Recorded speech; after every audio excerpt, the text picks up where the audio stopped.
Hi, Chris. Hi. After your experience with England in the Ashes to last Ashes tour, how satisfying was it for you to beat the old enemy in the ODI series? And also, can you take us through how it was achieved? Obviously, yeah, I had a rough winter, obviously in Australia. Obviously, they're a very, very difficult team to beat, obviously in their own backyard. So, winning here was very satisfying. But more satisfying for me was the progress of the team as we've made our way through this journey so far. Just to see, obviously, the tactics coming together, to see guys out in the middle scoring runs, to see how we've chased totals down. I thought our run chase in that game was absolutely fantastic. The way that we kept up with the scoreboard and the way that we managed our way through it. Again, against a team that is very good, and equally the way that we've absorbed pressure when we've been out there with the ball, and we've managed to keep pushing pressure back onto the Australians and force results in our favour. And to me, one of the most exciting things is that we're still nowhere near the potential that we have in that team, but yet we are still pushing one of the best teams in the world and obviously beating them in our conditions. So to me, that's very exciting. It means that we've got more to come, and if the guys keep learning and keep progressing the way they are, then all being well, be in a very strong position to challenge anywhere in the world.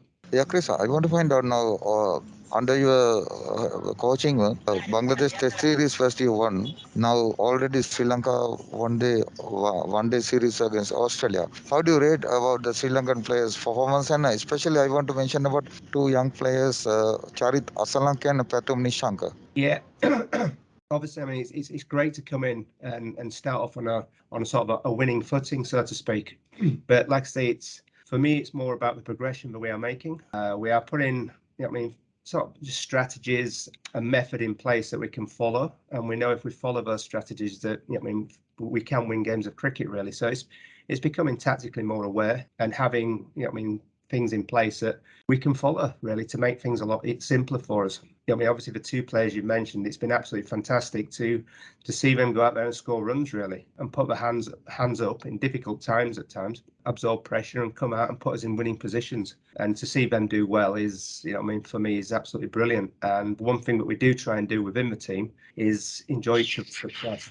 So whenever any of the lads do well, the rest of the players and the coaching staff, we all really enjoy that, and it's great to see them doing well. And hopefully that will give them confidence moving forward, confidence in their own ability to cope at this level, confidence in how they're going to score the runs, and confidence in the way that the team are playing. But actually, we are on the right track. If we keep doing the basics well, it will put us in strong positions. Chris, great to see the performance of several young players, and congratulations on the series win. But the reality is that Sri Lanka are not going to make it to the next year's World Cup in India automatically. They've got to probably play the qualifying round. How do you sort of see the thing, having just beaten the world's one of the top sides, and what you need to do to make sure that you are getting there in India next year? Yeah, it is. We are in the situation we're in. We have to accept that. But all we can do is prepare the best we can. And I think the way that we've been putting plans into place during this series will then help us move forward and win games in front of us. And that's all we can do. We just, concentrate on the next game. What do we need to put in place? We train hard for that, and we put the processes there that means that actually we can beat anybody that is in front of us. And that's what we have to do. It is as simple as that. And if we have to do it the hard way, then we'll do it the hard way. For me, it's all about putting the processes in place and the tactics in place and making sure that the players are in as good a position as possible to win the games that we need to win. Hey, Chris, Louis Cameron from Either. cricket.com.au. Yeah, thanks, mate. Australia have been vulnerable against spin bowling the last few times they've come to the subcontinent. Do you see that? Have you been encouraged by what you've seen from how they've played spin these last few one days, and thinking about it from a test point of view?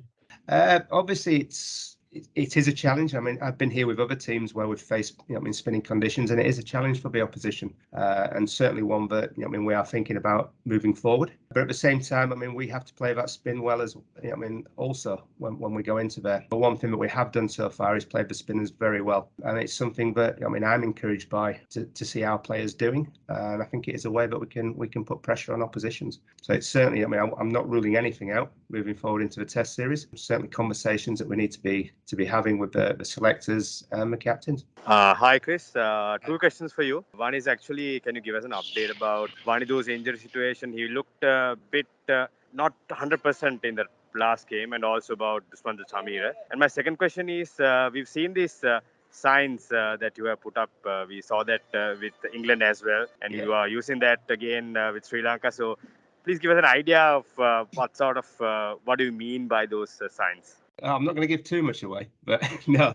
Let's start with the players to start with. Obviously, we'll be putting a team out shortly, so I'm not going to go too much into depth. But obviously, we have to take into consideration now that whether or not it is worth risking some of these players.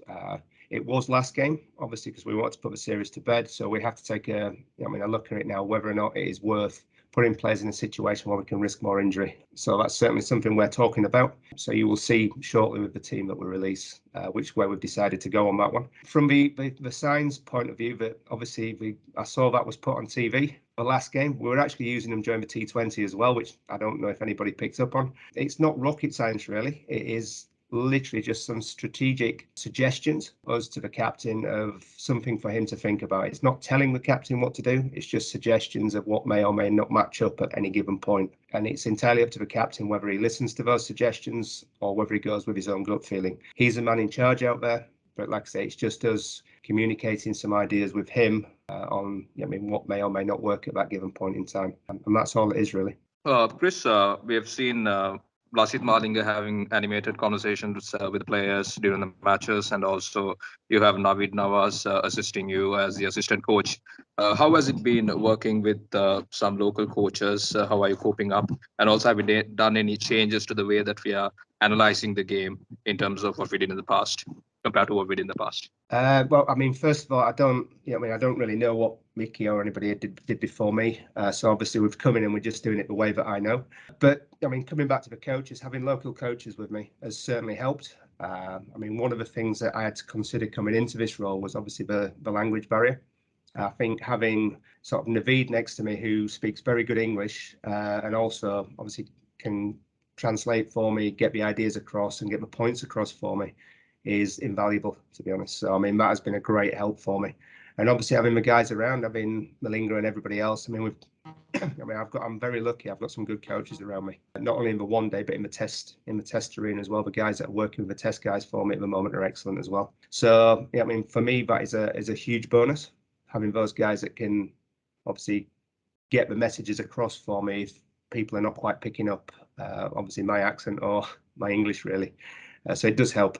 Chris, the players have been talking about how relaxed the dressing room atmosphere is and how much of pressure you have taken off them. Can you just tell us what you have done to change the dressing room environment since you came? Well, it's just been, consistent with everything I do. I try not to get too excited about things, which is difficult at times, as you may have seen. But it's, obviously you get into the game with the players just like everybody. But for me, it's just about consistency around the dressing room. The players know what to expect of me every day and the way that I'm going to behave. And it's giving them the confidence to play the way that they want to and give them the confidence to express themselves in the knowledge that actually, if you get out doing something, that's fine, as long as I know it's part of your game. What we've found now is people are quite happy to go over the top, are quite happy to play their shots, but happy to sweep. Bowlers are willing to try different balls. And that's exactly what you want, because the more we do that, the better we will get at it. And we've seen, it's players around the world, they express themselves now. They're expansive. Batsmen play reverse sweeps. They're not scared of hitting over the top. So we have to be in the same position where we can do that. And it's my job to try and give them the confidence and the freedom to better do that. And that's all I try and do, really. So like I say, it's just consistency from me in the dressing room, so they know what they're getting from me every day. And then just that clear line, very clear lines of communication on what their roles are and what I expect of them. And you get that together, and obviously the results speak for themselves. I want to find out now, Dhoni Telalaga is the youngest player of the both team, just 19 years. I think he's really performed well during the last 4 matches. How do you rate this player, and how do you think about this type of player for the Sri Lanka team at this moment? I think he's a wonderful young player. I think he's taken everything within his stride at the moment. He's got a very good head on his shoulders when it comes to tactics around cricket, and I think he holds his nerve very well. I think it was in Kandy when he was one off something like 13, 14, maybe 15 balls. He held his nerve there and managed to get 20 on the board, which became, so valuable towards the end in such a low, a low sort of target that we set. So I think somebody like him has, shown what depth we've got within our system, and for him to come in and do what he has at such a young age I think he's great. Chris, the tickets have been sold out for tomorrow's game, yet there's a huge demand. A lot of people not able to get their hands to the tickets and not able to make it to the ground. What would be your message to all the fans who will not be able to make it to the ground tomorrow to see Sri Lanka beat Australia 4-1?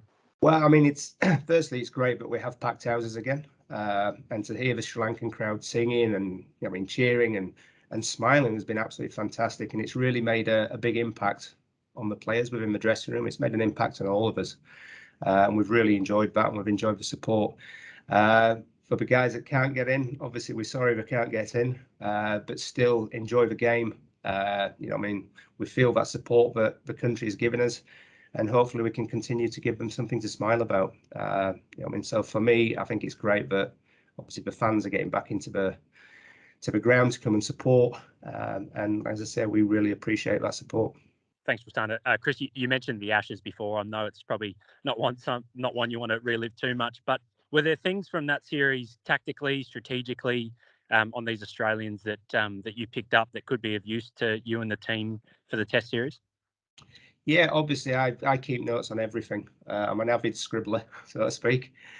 So I have, I've got my notes on the Australian batsmen from the Ashes. So there are various things that I have with me. But you're right, I'm not going to go too much into the Ashes. Just concentrate on the series in front of us, and whatever knowledge I can bring from there to try and give to our guys, I will. Chris, Angelo Matthews has been playing Test cricket for a period of time right now. Have you had any discussions with him about bringing him back to the limited over sides, or based on your perspective, should he be in the limited over side, or is he been considered as a Test specialist? Will be considered as a Test specialist in the future? Well, at the moment he's obviously in the Test team, but for me, never say never. Always keep an open mind to everything. So certainly, I'd be open for discussions about things, but at this moment in time, he's in the Test team, and obviously he's preparing for the Test series. Guess how much of an impact does this ODI win against Australia having going into the Test series? I think certainly the guys that play multi-format, it will give them confidence, I hope, going into the Test series. And that's what I want them to carry forward, really. I want the guys that were in Bangladesh with us to bring the confidence from that series win there into this one. I want the guys that are playing all formats to take, obviously their knowledge of the bowlers they have faced, the batters they have bowled at, but so they can take that confidence and that knowledge forward with them. But equally, we have to make sure that we're on the ball, because we know Australia are a good side, and we have to respect that, and we have to give them the respect that they deserve. So we have to prep well, and we're going to have to play well, because I know one thing, that the Australians will come hard at us, and we will have to be prepared for that. It should be a very good, exciting Test series. Yeah, Chris, I want to find out now. Now we are playing against Australia. Already won the ODI series. How do you look about now we have to go to T20 World Cup? That's also playing in Australia. How do you look about this ODI series victory to focus on T20 World Cup in Australia? Well, I think it's obviously the victories will give confidence. It will help install the new way of playing that we're trying to get going. It will give them certainly confidence in what they're trying to do, and hopefully they'll continue to express themselves. That's what I want in T20 cricket as well. I want them to take that and keep pushing forwards. I don't want to put any ceilings on these players. I want them to go out there and push the boundaries, really. And if we do that, then we can compete with anybody. We've seen that already, that we can compete with one of the best teams in the world. So as long as we keep expanding our game, we keep trying to improve and move our skills forward in every department. Like I say, there's still plenty of areas for us to improve on. If we keep doing that and keep working hard, then hopefully we will see the results come the T20 World Cup.